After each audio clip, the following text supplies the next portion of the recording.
da vida, principalmente até de crianças que desde cedo, desde pequenininhos, eles absorvem essas palavras, até ações dos pais que muitas vezes, meu amor, não tem ideia das consequências, tá? A neuropsicopedagoga e também a hipnoterapeuta Fernanda Astum está aqui com a gente para explicar um pouquinho sobre tudo isso. Fê, seja bem-vinda. Obrigada. Eita, que assunto diferentão esse, hein, minha amiga? Bom te ver de novo. Bem.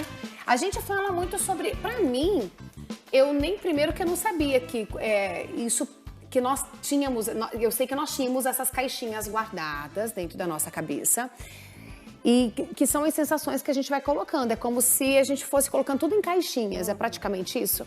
A agressão, o abandono, uma frase mais pesada, com efeito, a criança ela vai guardando, isso pode prejudicar ela no crescimento e desenvolvimento, Fê? Sim. Boa tarde. Seja bem-vinda. Obrigada. Sim, olha, 95% de tudo aquilo que nós vivemos, ouvimos, sentimos, tudo está guardado no nosso cérebro, dentro dos 95%. 5 a 10%, 10% quando eu já tenho um autoconhecimento, aí a minha mente consciente. O restante fica tudo armazenado no nosso subconsciente e a programação mental, ela vai da criança, desde a minha gestação até os 7, 8 anos de idade, eu programo a mente da minha criança, do meu filho. Viu? Não sei se é verdade, mas o pessoal fala que até os 8 anos de idade você consegue definir o caráter de uma criança. Não sei se isso tem a ver com o que a gente está falando também, mas eu te digo, se a partir do momento você entende que a criança, que nem a minha filha, tem 8 anos, você mostra que ela tem capacidade, que ela pode ser mais persuasiva, que ela pode colocar mais intensidade em coisas do dia a dia, eu estou preparando e mostrando que existe um terreno fértil ali para coisas boas. Sim. Mas tem gente que faz pro contrário também, que é pro negativo. Tipo, você não faz nada do que eu mando, você não presta. Você é muito lerda, meu Deus, que você não presta atenção, será que você não tem capacidade? Gente, da mesma forma que você coloca o tom pra elogiar, pra fazer essa criança se sentir grande, tem mães que menosprezam e deixam ela tão pequenininha, pequenez. Isso lá na frente vai guardar nessa caixinha e é como se o mundo machucasse muito mais ela futuramente, né? Na verdade, eu vou repetir. Depois dos 8 anos, da minha vida até a minha vida adulta, até eu morrer, eu vou repetir os padrões que a minha mente aceitou como verdade. Entendi. A mente da criança, ela é totalmente emocional, porque o cérebro da criança, nós temos o lado direito, né, da criança, do adulto, nós temos o lado direito e o lado esquerdo. Então, o lado direito, ele é responsável pela sua emoção, raiva, tudo que você sente. E o lado esquerdo é o racional. Então, eu penso quando eu vou atravessar a rua e tudo mais.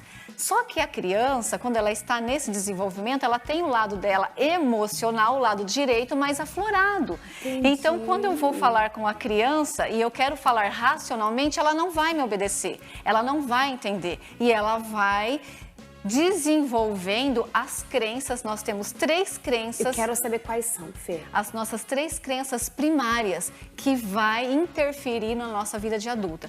Capacidade, que é o incapacidade. Anota, gente. Capacidade, merecimento e o pertencimento.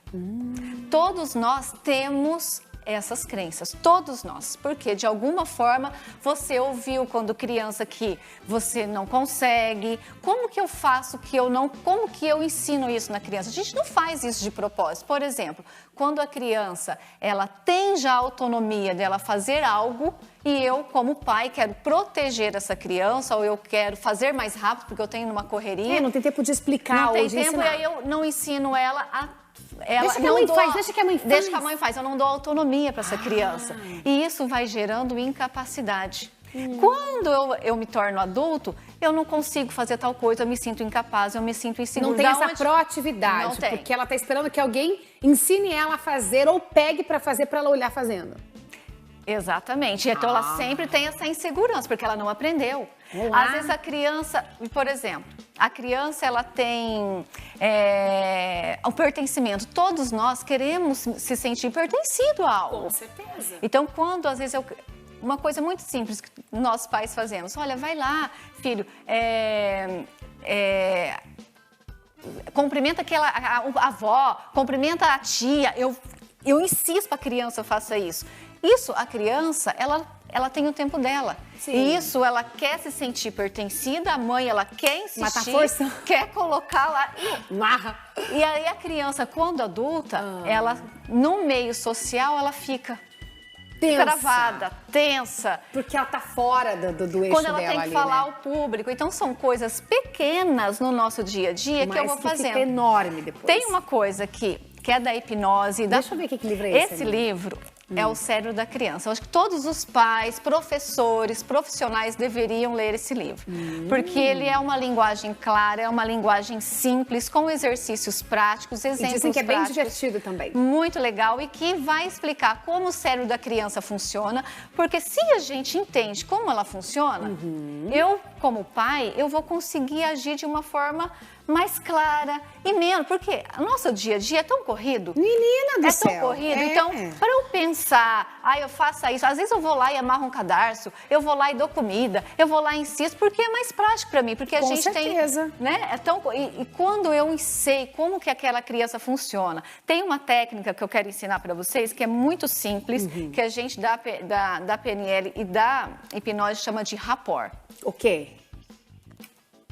Pode ensina a gente. O rapport é quando eu quero, por exemplo, quando a gente adulto, a gente chega em algum lugar, nós queremos encontrar alguém que seja parecido comigo, que eu tenha empatia. A criança é a mesma coisa. Ela vai caçar a equipe dela, o grupo dela. Só que quem que ela vai, como que eu, pai, como que eu, mãe, posso criar esse rapport com a criança? Então, é eu me parecer com ela. Então, eu abaixo no nível da estatura da criança, faço contato visual, olho com ela. Às vezes, o bebê, eu tenho até que fazer aquela vozinha mais aguda. Ai, Vinicinho! Porque o cérebro dela, é gostoso. Do que falar firme, né? Se eu falo mais grosso, filho, vai dormir, soa como uma bronca. Então, lembra que eu disse que o nosso cérebro é totalmente emocional da criança? Então, eu tenho que me adaptar com ela. Então, eu vou abaixando no nível, eu vou falando, eu me conecto emocionalmente com a criança, não racional.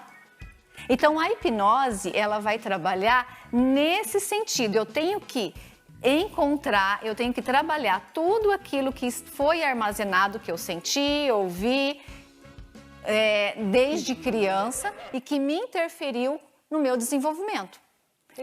E às vezes isso vai me gerar TDAH, déficit de atenção, hiperatividade, os transtornos, porque eu não sei lidar com aquelas emoções.